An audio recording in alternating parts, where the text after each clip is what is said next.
అందరికీ నమస్కారం. 2026 సంవత్సరం జూలై మాసం 18వ తేదీ శనివారం రోజున కన్యా రాశి వారి అశుభ ఫలితాలను ఈ వీడియోలో తెలుసుకుందాం. మొదటిసారిగా మా ఛానల్ చూస్తున్నట్లయితే లైక్ చేసి సపోర్ట్ చేస్తారని ఆశిస్తున్నాం. ఈ వీడియో చూసే ముందు ప్రేక్షకులకు చిన్న విన్నపం. శ్రీ సమ్మక్క సారక్క అమ్మవారి ఆశీస్సులతో జ్యోతిష్యం చెప్పబడిన విద్య, ఉద్యోగ, వ్యాపార సమస్యలు, ప్రేమించిన వారు దూరం కావటం వంటి సమస్యలు, స్త్రీ పురుష వశీకరణం చేయబడిన ఇంటి సమస్యలు కానీ, శారీరకంగా కానీ, మానసికంగా కానీ ఎటువంటి సమస్యలు ఉన్నా సరే పూజారి గారు ప్రత్యేక పూజలు చేసి మీ యొక్క సమస్యలను పరిష్కరించేదన నమ్మకంతో ఒక్కసారి ఫోన్ చేయండి. మీకు శాశ్వత పరిష్కారం చేయబడిన ఈ యొక్క రాశి వ్యక్తులకు ఈరోజు చెప్పబోయే విషయాలు మీ యొక్క జీవితంలో రాబోయే కొన్ని గంటలు, కొన్ని రోజుల నిర్ణయాలను ప్రభావితం చేసే అవకాశం ఉంటుంది. అందుకే ఈ వీడియోని మధ్యలో స్కిప్ చేయకుండా చివరి వరకు తప్పకుండా చూడండి. ఎందుకంటే చివరిలో చెప్పబోయే చిన్న పరిహారం, అలాగే మీ యొక్క అదృష్టాన్ని పెంచే ప్రత్యేక సూచన ఈరోజు మీకు ఎంతో ఉపయోగపడుతుంది. మరియు ఆలస్యం చేయకుండా రేపటి రాశి ఫలితాల్లో ప్రవేశిద్దాం. ఈ యొక్క రాశి వ్యక్తులకు రేపటి రోజు ధైర్యాన్ని పరీక్షించే రోజుగా కనిపిస్తున్నప్పటికీ అదే ధైర్యం మిమ్మల్ని విజయానికి కూడా తీసుకువెళ్ళే రోజు కానుంది. ఉదయం లేచినప్పటి నుంచి కొన్ని చిన్న చిన్న సంఘటనలు మీ యొక్క మనస్సులో ఆందోళన కలిగించవచ్చు. కానీ వాటిని పెద్ద సమస్యలుగా భావించకుండా ప్రశాంతంగా వ్యవహరిస్తే పరిస్థితులు మీకు అనుకూలంగా మారుతాయి. మీకు ఎంతకాలంగా ఎదురవుతున్నటువంటి ఆలస్యం ఒక్కసారిగా తగ్గే సూచన కూడా కనిపిస్తుంది. మీరు చేసినటువంటి కష్టానికి గుర్తింపు రావటం కూడా అనుకూలత ఏర్పడుతుంది. ఉద్యోగం చేస్తున్నటువంటి వారు తమ పనిలో కొత్త బాధ్యతలను స్వీకరించే అవకాశం ఉంటుంది. మొదట అవి కొంచెం భారంగా అనిపించినా తర్వాత ఇవే మీ యొక్క కెరియర్లో మంచి గుర్తింపును కూడా తీసుకువస్తాయి. అధికారులతో మాట్లాడేటప్పుడు మాటల్లో మర్యాద, ఓర్పు ఉంటే అనుకూల ఫలితాలు కూడా వస్తాయి.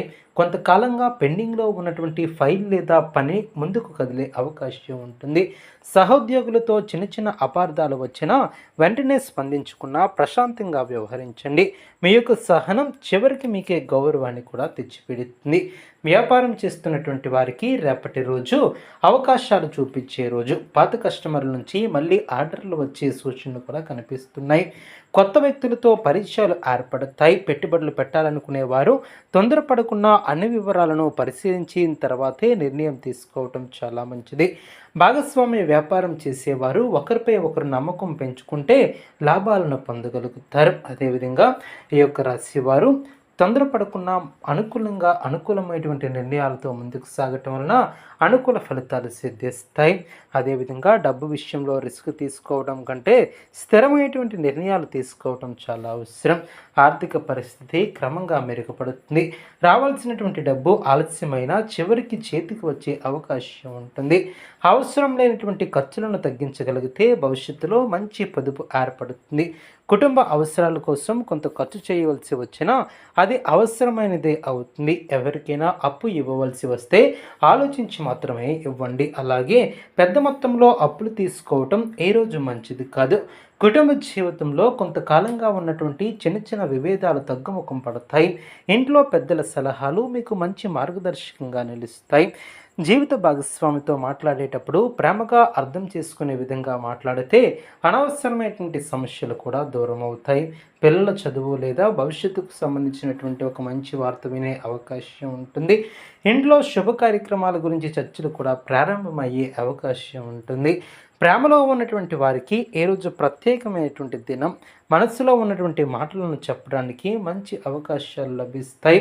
అపార్థాలు తొలగి బంధాలు మరింత బలపడతాయి. అయితే అనుమానాలకు ఎక్కువ ప్రాధాన్యత ఇవ్వవద్దు. నిజాయితీగా మాట్లాడితే అన్ని సమస్యలు కూడా పరిష్కరించుకుంటారు. వివాహ ప్రయత్నాలు చేస్తున్నటువంటి వారికి అనుకూల సమాచారం అందే అవకాశం ఉంటుంది. ఆరోగ్యపరంగా చూస్తే పెద్ద ఆలోచన చేయాల్సినటువంటి అవసరం లేదు. ఒత్తిడి, తలనొప్పి, అలసట, నిద్రలేమి వంటి సమస్యలు రాకుండా జాగ్రత్త వహించండి. తగినంత నీరు తాగండి. సమయానికి ఆహారాన్ని తీసుకోండి. కొంత సమయం విశ్రాంతిని తీసుకోండి. అనవసరమైనటువంటి కోపాన్ని తగ్గించుకోండి. మానసిక ప్రశాంతత ఉంటే శారీరక ఆరోగ్యం కూడా బలంగా ఉంటుంది. ఈరోజు మీ యొక్క మాటల్లో ఒక ప్రత్యేకమైనటువంటి విలువ కలిగి ఉంటారు. మీరు చెప్పే ఒక మంచి మాట సలహా మరొకరి జీవితంలో మార్పును కూడా తీసుకువస్తుంది. అదే సమయంలో ఎవరికైనా కఠినంగా మాట్లాడితే బంధాలు దెబ్బతినే అవకాశం ఉంటుంది. అందుకే మాటల్లో మాధుర్యం ఉండేలా చూసుకోండి. ఆధ్యాత్మికంగా కూడా ఈరోజు మీకు ఒక మంచి శక్తి అందించే రోజు. దేవాలయ దర్శనం చేయటం, కొద్దిసేపు ధ్యానం చేయటం లేదా భగవంతుని నామస్మరణ చేయటం వలన మనశ్శాంతి లభిస్తుంది.